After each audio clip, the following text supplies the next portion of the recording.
जब भी आपकी जिंदगी में कोई भी संकट आए, चाहे वो छोटा हो या बड़ा, जीवन के उतार चढ़ाव में जब भी आप खुद को असहाय महसूस करें, तब श्रीमद् भगवत गीता के ये अनमोल उपदेश आपकी शक्ति बनेंगे। इन दिव्य शिक्षाओं को गहराई से समझना और जीवन में अपनाना आपकी सफलता और शांति के लिए बेहद ही जरूरी है। इसलिए इस वीडियो को अंत तक ध्यानपूर्वक सुनें, ताकि आपके जीवन में भी सकारात्मक परिवर्तन आ सके। तो ज्यादा समय व्यर्थ न करते हुए वीडियो को शुरू करते हैं। श्री कृष्ण कहते हैं, इस सृष्टि में जो जन्म लेता है वो निश्चित रूप से मृत्यु के अधीन हो जाता है।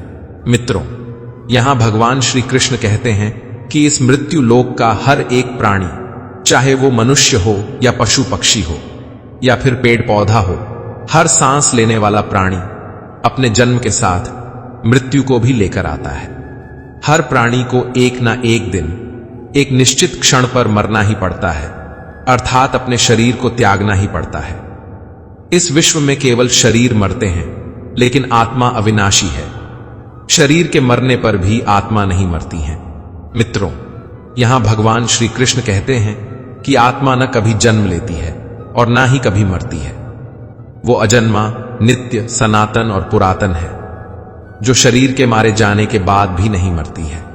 जो सचमुच ज्ञानी होते हैं वो ना उनका शोक करते हैं जो मर गए हैं, और ना ही उनका शोक करते हैं जो अभी जिंदा है, क्योंकि वो जानते हैं कि जो मर गया है वो फिर से जन्म लेगा, और जो अभी जीवित है वो अवश्य ही मर जाएगा। मरने वाला फिर से जन्म लेगा, क्योंकि केवल शरीर का नाश होता है। शरीर के अंदर जो आत्मा है वो कभी भी नहीं मरता है, क्योंकि आत्मा को ना कोई शस्त्र काट सकता है और ना ही उसे आग जला सकती है। जल उसे गीला नहीं कर सकता है और ना ही वायु उसे सुखा सकती है। श्री कृष्ण कहते हैं, मनुष्य को सिर्फ कर्म करने का अधिकार है, उसके फलों में नहीं। इसलिए मनुष्य फल की इच्छा ना करे। मनुष्य को चाहिए कि फल की इच्छा त्याग कर कर्म को अपना धर्म समझकर करे, क्योंकि जो भी मनुष्य फल प्राप्ति की इच्छा करता है, उसका मन फल के बारे में सोचकर अपने कर्म और कर्तव्य से विचलित हो जाता है, और उस इंसान को वो फल प्राप्त ही नहीं होता है जिसकी उसने इच्छा की हुई थी। इसीलिए भगवान श्री कृष्ण कहते हैं कि मनुष्य सिर्फ कर्म कर सकता है, फल कदापि मनुष्य के अधीन नहीं है। जो लोग फल की इच्छा से ही कर्म करते हैं, वे लोग सुख दुख आदि के चक्र में फंस जाते हैं और उनके मन की शांति नष्ट हो जाती है। भगवान श्री कृष्ण कहते हैं कि मनुष्य अपने फल की इच्छा को त्याग कर कर्म को अपना धर्म समझकर करे तो उसको फल अवश्य मिल जाएगा, परंतु उस फल को वो व्यक्ति विधान की इच्छा समझकर स्वीकार कर ले। ज्ञानी व्यक्ति भी इसी योग को अपनाकर कर्म योगी बन जाते हैं।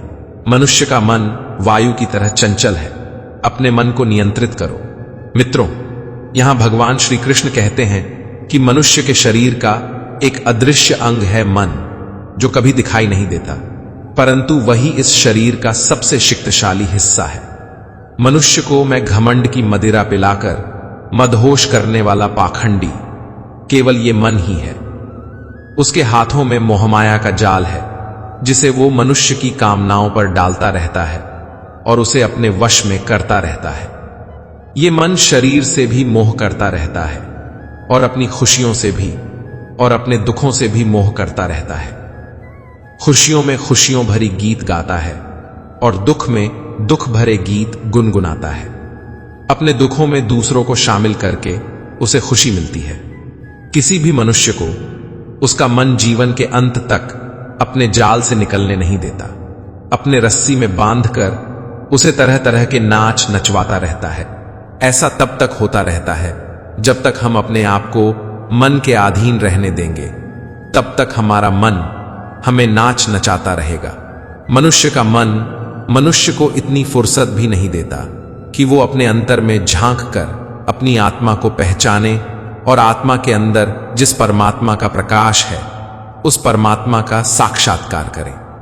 किसी भी जीवित प्राणी के लिए आवश्यक है कि प्राणी अपने मन को काबू में करके अपने अंदर में झांक कर अपनी आत्मा को देखे। तब उस आत्मा के अंदर उसे परमात्मा का प्रकाश स्पष्ट दिखाई देगा और उसी को ही परमात्मा का साक्षात्कार कहते हैं। भगवान श्री कृष्ण कहते हैं कि मनुष्य का शरीर एक रथ के भांति है।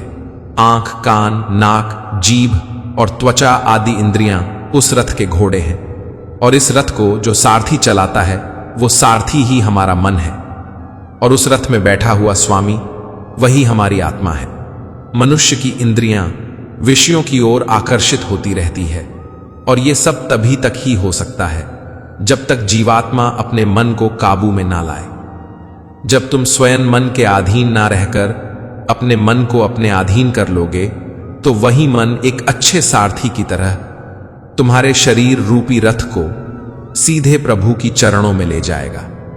यदि मन तुम्हारा स्वामी है और तुम उसके अधीन हो तो वो तुम्हें माया के बंधन में बांध कर रखेगा और जब तुम अपने मन पर काबू पालोगे और उसके स्वामी हो जाओगे तो वही मन तुम्हें मोक्ष के द्वार तक ले जाएगा। श्री कृष्ण भगवत गीता में कहते हैं कि खुशी के 3 प्रकार होते हैं। पहला है तामसिक खुशी। मित्रों, पहली प्रकार की तामसिक खुशी हमें ज्यादा सोने से या ज्यादा आलसी होने के वजह से मिलती है, यानी कि आराम करने वाली खुशी। दूसरा है राजसिक खुशी। राजसिक खुशी वो है जो हमें किसी बड़े लक्ष्य को प्राप्त करने के बाद मिलती है, जैसे कि पैसे कमाना, गाड़ी खरीदना, दारू पीना आदि चीजें करने से जो हमें खुशी मिलती है वो राजसिक खुशी कहलाती है। मित्रों, ये जो तीसरी प्रकार की खुशी होती है ना, उसे सात्विक खुशी कहते हैं। भगवत गीता ये कहती है कि तामसिक और राजसिक ये दोनों खुशियां अस्थायी होती है, परंतु सात्विक खुशी पहले हमें जहर की तरह लगती है लेकिन बाद में वो हमें शहद की तरह लगने लगती है। मित्रों, लॉन्ग टर्म और परमानेंट खुशी हमें अनुशासन और आध्यात्मिक स्टडीज करने से ही मिलती है, जिसे सात्विक खुशी कहते हैं। मित्रों, आप ज्यादातर किस तरह की खुशी में खुश होते हैं? यह हमें नीचे कमेंट बॉक्स में कमेंट करके जरूर बताएं। भगवान श्री कृष्ण कहते हैं कि इस संसार में केवल 2 ही वस्तु है, एक शरीर और दूसरा उस शरीर में रहने वाला शरीरी। इस शरीर में रहने वाला जो आत्मा रूपी शरीरी है वो कभी भी नहीं मरता है और जो शरीर है वो सदा रहता नहीं है। आत्मा एक शरीर छोड़ता है और दूसरा शरीर धारण कर लेता है, बिल्कुल वैसे ही जैसे मनुष्य अपने पुराने कपड़े उतारकर नए कपड़े धारण कर लेता है। आत्मा नित्य है, इसीलिए वो नहीं बदलती, परंतु शरीर नाशवान है, इसीलिए एक ही आत्मा के कई शरीर बदलते हैं। इसीलिए हर जन्म में हमारी आत्मा नए नए शरीर धारण कर लेती है। श्रीमद् भगवत गीता में श्री कृष्ण कहते हैं, प्रारब्ध केवल मनुष्य का बनता है, अन्य जीवों का नहीं। मित्रों, अगर कोई सांप किसी मनुष्य को अकारण काटता है तो उस सांप को उसका पाप नहीं लगेगा, और ठीक उसी तरह शेर दूसरे जानवर की हत्या करता है तो उसका उसे पाप नहीं लगेगा। अब बकरी का उदाहरण लीजिए। बकरी किसी की हत्या नहीं करती है और सिर्फ घास खाती है, तो इस कारण वो पुण्य की भागी नहीं बनती। पाप पुण्य का लेखा जोखा अर्थात प्रारब्ध केवल मनुष्य का बनता है। मित्रों, इसका अर्थ यह है कि अगर कोई पशु किसी की अकारण हत्या कर देता है तो उसका उसे पाप नहीं लगेगा, लेकिन कोई मनुष्य अगर किसी भी जीवित प्राणी की अकारण हत्या कर देता है तो उसे उसका पाप लगेगा, क्योंकि इस पृथ्वी लोक पर और समस्त प्राणियों में जो विवेकशील है, जो अच्छे और बुरे की पहचान रख सकता है, वो मनुष्य छोड़कर कोई और प्राणी ऐसा नहीं कर सकता। इसीलिए जब मनुष्य अपने पाप और पुण्य जब भोग लेता है तो उसे फिर से मनुष्य की योनि में भेज दिया जाता है। एक ही कर्म किसी के लिए पाप बन जाता है और दूसरे के लिए पुण्य बन जाता है। मित्रों, एक मनुष्य किसी कमजोर और बूढ़े व्यक्ति का धन लूटने के लिए उसकी हत्या कर देता है तो उस व्यक्ति को निश्चित ही उसके द्वारा किए गए कर्म का पाप लगता है। परंतु यदि कोई दुष्ट मनुष्य किसी स्त्री के साथ जबरदस्ती बलात्कार करने की कोशिश कर रहा है तो उस स्त्री की रक्षा करने के लिए अगर कोई व्यक्ति उस दुष्ट मनुष्य की हत्या कर देता है तो उसे पाप नहीं लगता है, बल्कि वह पुण्य बन जाता है। मित्रों, कर्म तो वही रहा, किसी की हत्या करना, परंतु उस कर्म के पीछे की भावना क्या है और मारने वाले की नियति क्या है? इसी के फर्क से ही एक ही कर्म किसी के लिए पाप हो सकता है और दूसरे के लिए पुण्य हो सकता है। जिस भावना और नियति से मनुष्य कर्म करता है, उस नियति के कारण एक ही कर्म किसी के लिए पाप बन जाता है और किसी के लिए पुण्य बन जाता है। कर्म के इस ज्ञान के द्वारा ही मनुष्य को कर्म, विकर्म और अकर्म की पहचान होती है। मित्रों, इसका अर्थ यह है कि मनुष्य जब निष्काम भावना से कर्म करता है तो उस कर्म का फल उसे नहीं भोगना पड़ता है, इसीलिए वो अकर्म हो जाता है। कर्म उसे कहते हैं जिसे सकाम भाव से और फल की इच्छा से किया जाता है, उसका फल मनुष्य को उसके कर्म के अनुसार अवश्य मिलता रहता है। अच्छे कर्म का फल अच्छा मिलता है और बुरे कर्म का बुरा फल मिलता है। असत्य, कपट, हिंसा, अनुचित और अनिश्चित कर्म को विकर्म कहते हैं। मित्रों, आप किस प्रकार का कर्म करते हैं, नीचे कमेंट बॉक्स में जरूर बताएं।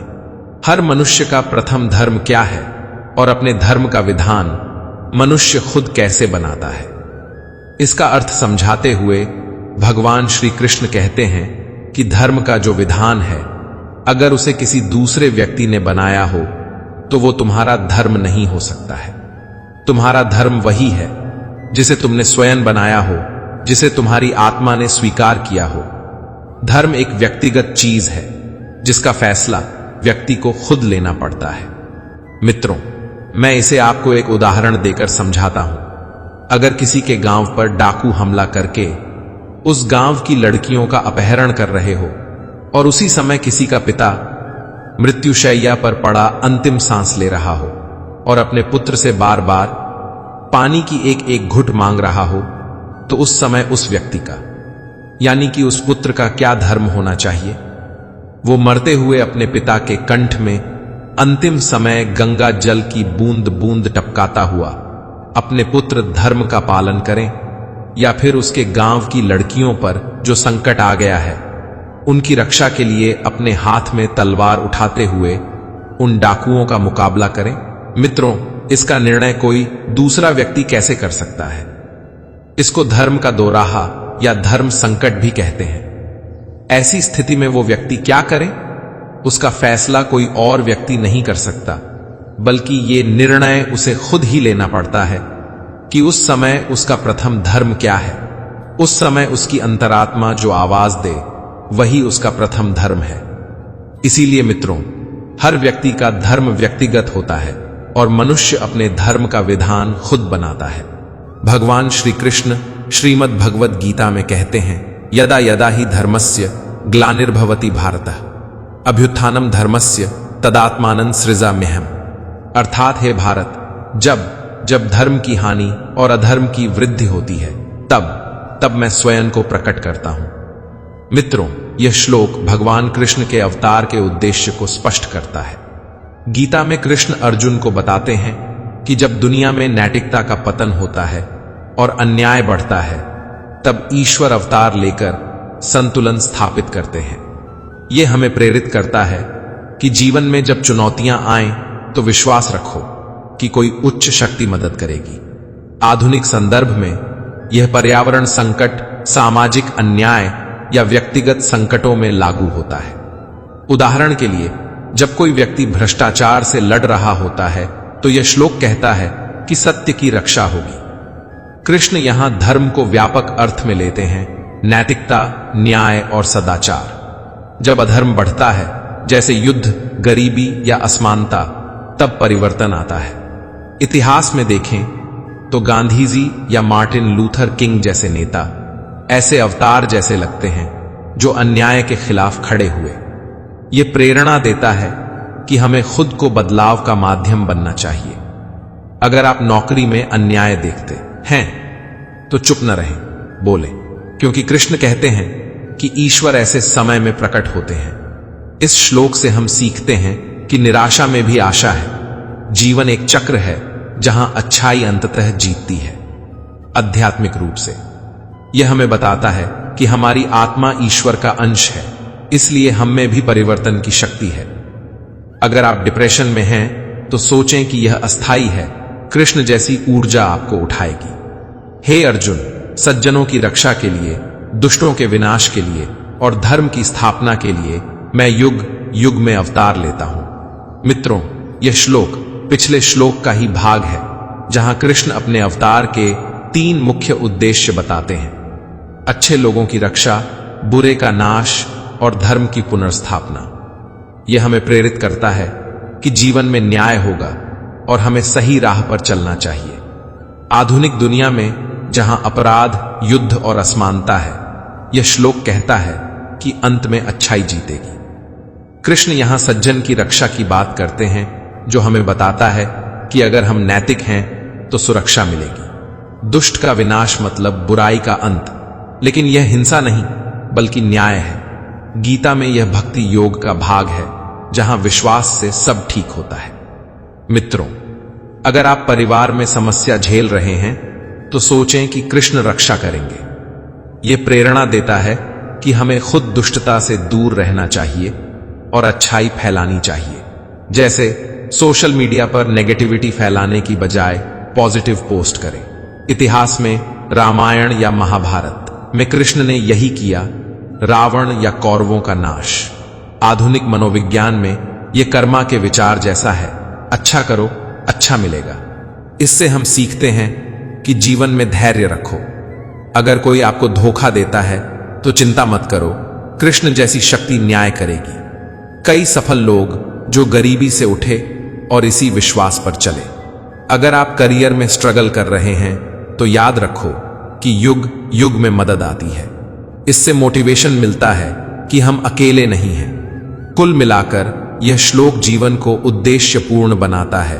अच्छा बनो, रक्षा मिलेगी। भगवान श्री कृष्ण श्रीमद् भगवद गीता में कहते हैं कि सभी धर्मों को त्याग कर केवल मेरी शरण में आओ, मैं तुम्हें सभी पापों से मुक्त कर दूंगा, शोक मत करो। यह गीता का अंतिम प्रमुख उपदेश है, जहां कृष्ण अर्जुन को पूर्ण समर्पण सिखाते हैं। सभी धर्मों से मतलब रीति रिवाजों से ऊपर उठकर ईश्वर पर भरोसा।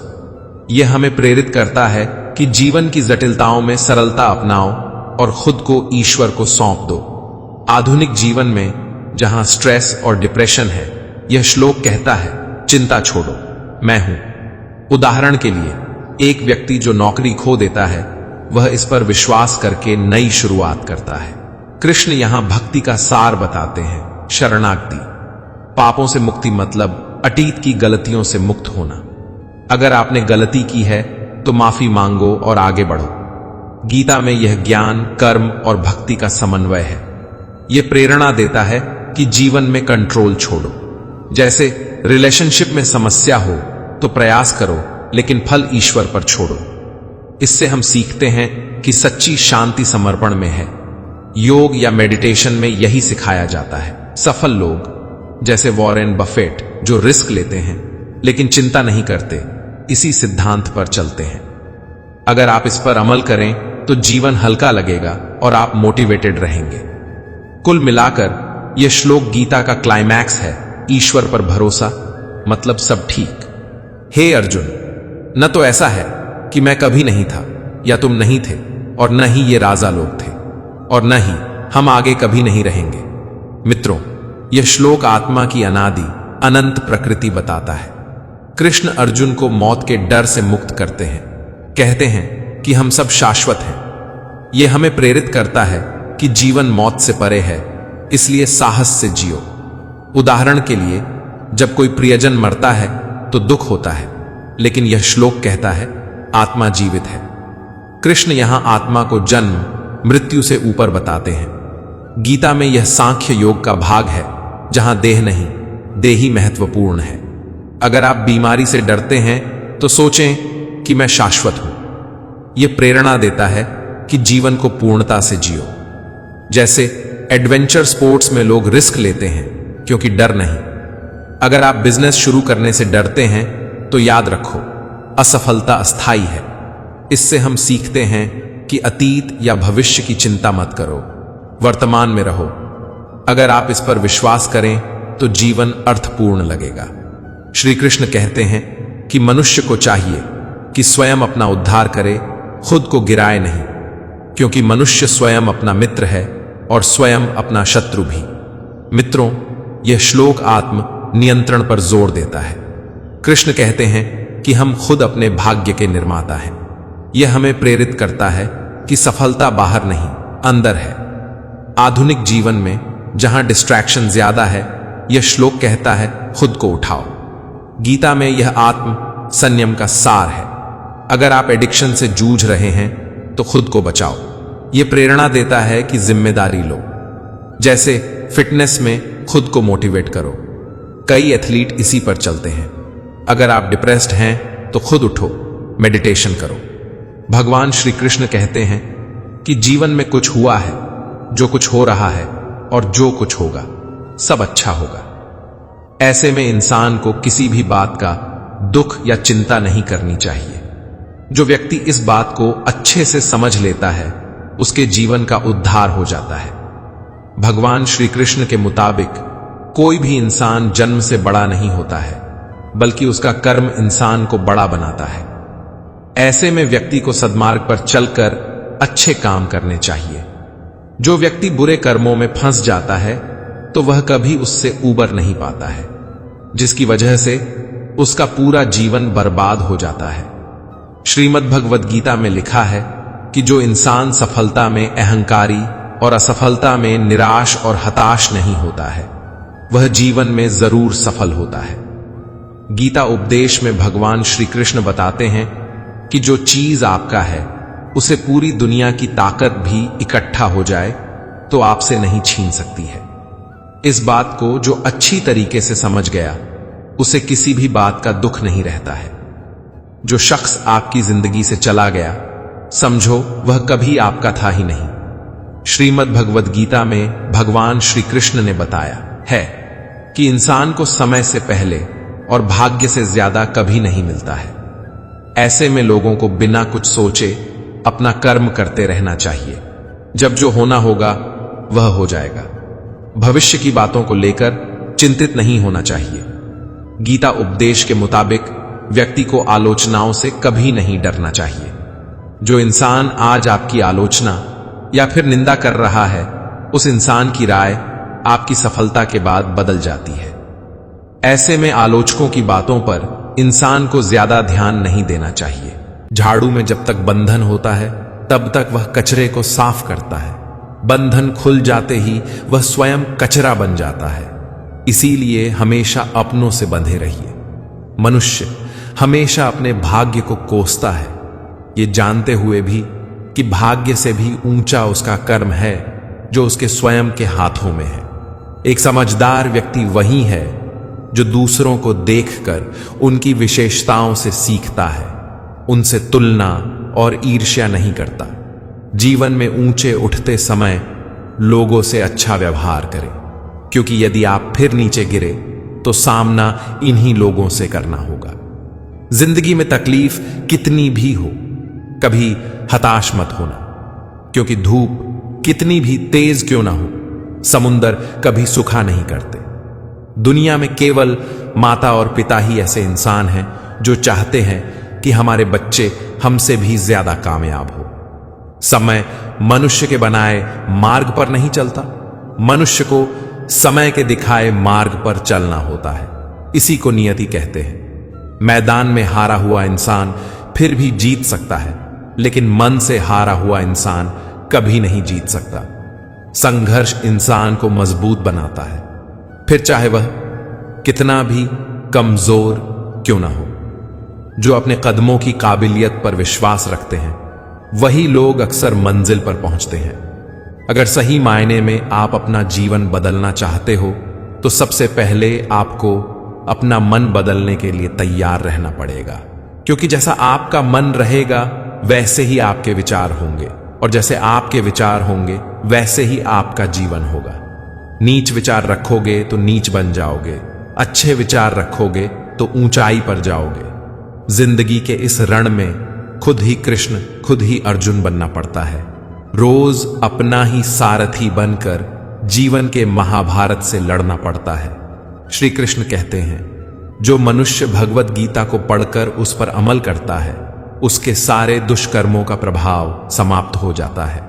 दुनिया में हमारे सामने चाहे जो परिस्थिति आ जाए, एक काम करना, अपने जीवन को ऊपर वाले को सौंप देना, क्योंकि आप जीवन भर में जितना कर सकते हैं उससे कहीं ज्यादा तो वो एक पल में कर सकता है। भगवान पर विश्वास उस बच्चे की तरह करो जिसे हवा में उछालो तो वह हंसता है। वह डरता नहीं है क्योंकि वह जानता है कि आप उसे गिरने नहीं दोगे। श्री कृष्ण कहते हैं, जिस व्यक्ति के पास धैर्य की ताकत है उस व्यक्ति की ताकत का मुकाबला कोई नहीं कर सकता। मैं जानता हूं कि मैं कुछ तो हूं, क्योंकि ऊपर वाला कोई भी चीज बेकार नहीं बनाता। जिसके पास उम्मीद है वह लाख बार हार के भी नहीं हारता। विजेता वो नहीं बनते जो कभी असफल नहीं हुए, बल्कि विजेता तो वो बनते हैं जो कभी भी हार नहीं मानते। मैदान से हारा हुआ इंसान फिर से जीत सकता है, लेकिन मन से हारा हुआ इंसान कभी नहीं जीत सकता। श्री कृष्ण कहते हैं, जीवन तो बांसुरी की तरह है, इसमें बाधा रूपी कितने ही छिद्र क्यों ना हो, लेकिन जिसे बजाना आ गया समझो उसे जीना आ गया। जिसकी फितरत हमेशा बदलने की हो वह कभी किसी का नहीं हो सकता, चाहे वो समय हो या इंसान। बहुत मजबूत हो जाते हैं वो लोग जो अंदर से टूट जाते हैं। दुनिया में झूठ धीरे से भी बोलोगे तो सब सुन लेंगे, मगर सच चिल्लाने पर भी कोई नहीं सुनता। कान्हा कहते हैं, जो तुम्हारा साथ देता है तुम उसका साथ दो, और जो तुम्हें धोखा देता है तुम उसे त्याग दो। मीठा झूठ बोलने से अच्छा है कड़वा सच बोला जाए। इससे आपको सच्चे दुश्मन जरूर मिलेंगे, लेकिन झूठे दोस्त नहीं।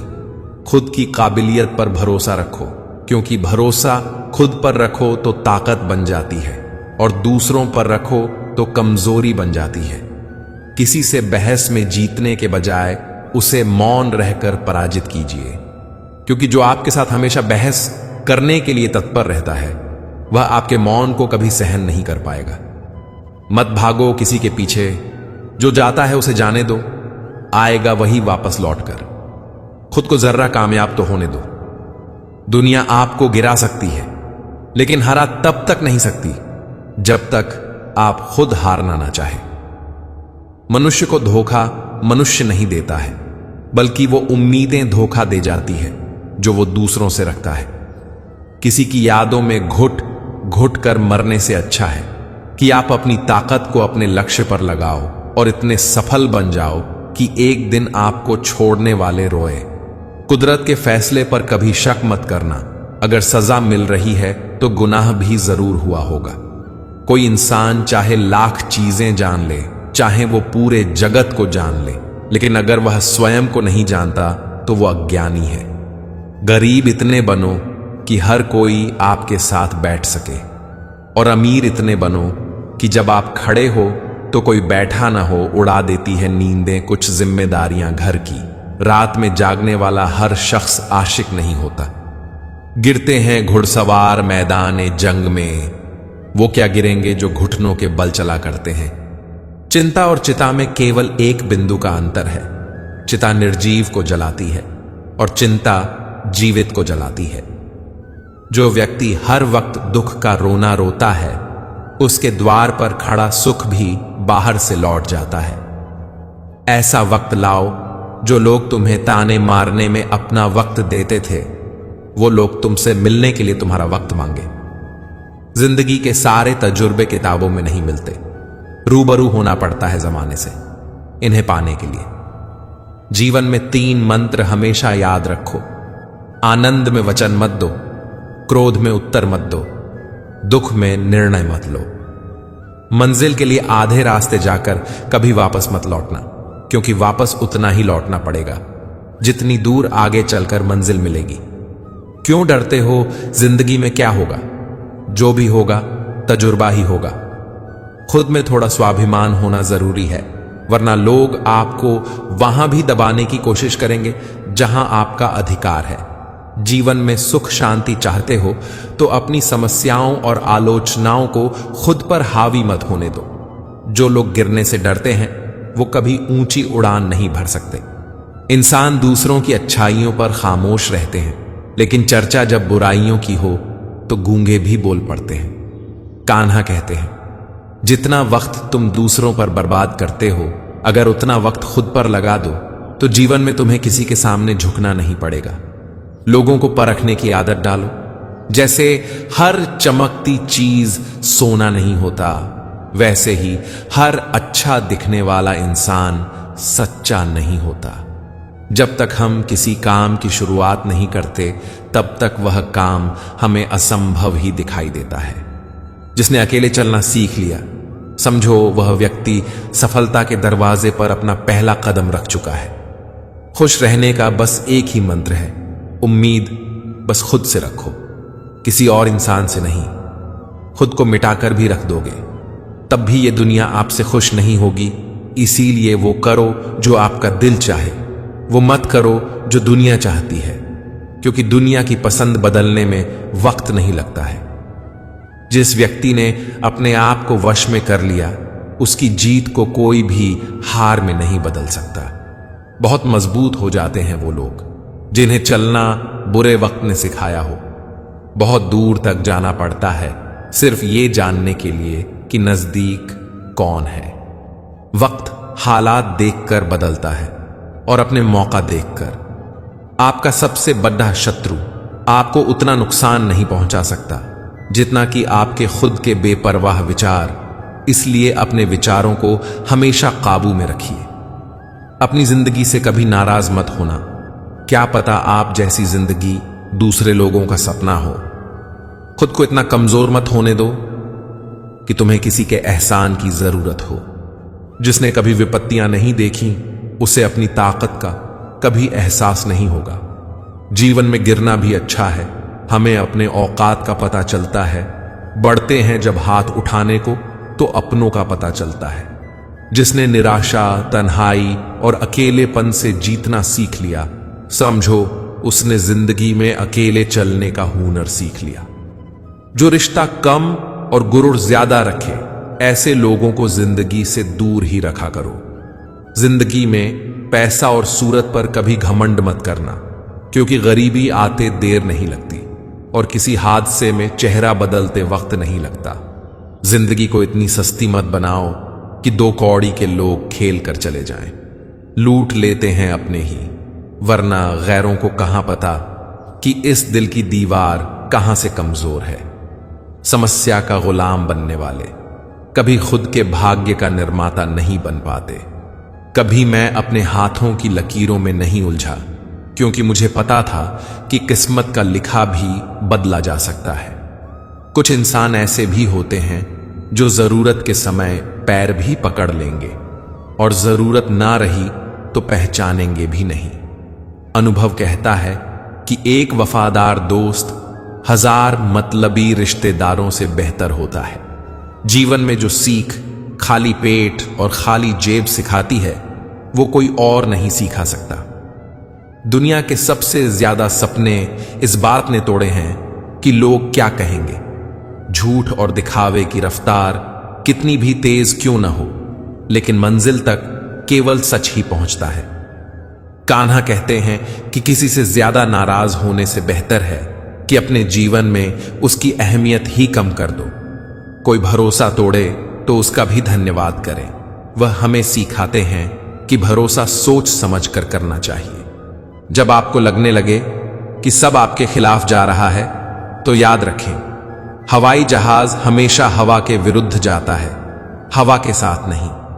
ईश्वर तब बहुत खुश होते हैं जब वह देखते हैं कि दुखों के बावजूद भी इंसान उस पर विश्वास रख रहा है। प्रभु कहते हैं, इस संसार में आज जो तुम्हारे पास है, कल वो किसी और का था, परसों वो किसी और का होगा। अपनी कीमत उतनी ही रखिए जो अदा हो सके। अगर अनमोल हो गए तो तन्हा हो जाओगे। खामोशी किसी इंसान की कमजोरी नहीं, उसका बड़प्पन होता है। वरना जिसको सहना आता है, उसको कहना भी आता है। गुस्सा करने के बदले रो लेना अच्छा है, क्योंकि गुस्सा दूसरों को तकलीफ देता है, जबकि आंसू चुपचाप आत्मा से निकलकर वह हृदय को स्वच्छ करता है। जिंदगी एक ऐसी किताब है जिसके हजारों पन्ने, अभी तक आपने नहीं पढ़े हैं। किसी ने क्या खूब लिखा है, मैं पसंद तो बहुत हूं सबको, लेकिन जब उनको मेरी जरूरत होती है तब। जिंदगी जीने के दो तरीके हैं, एक तो जो पसंद है उसे हासिल करो और दूसरा जो हासिल है उसे पसंद करना सीख लो। मित्रों, श्रीमद् भगवद गीता की ये दिव्य यात्रा आपको कैसी लगी कमेंट में जरूर बताएं और ऐसे ही ज्ञान वर्धक वीडियो देखने के लिए हमारे चैनल को सब्सक्राइब कर लें। जय श्री कृष्ण।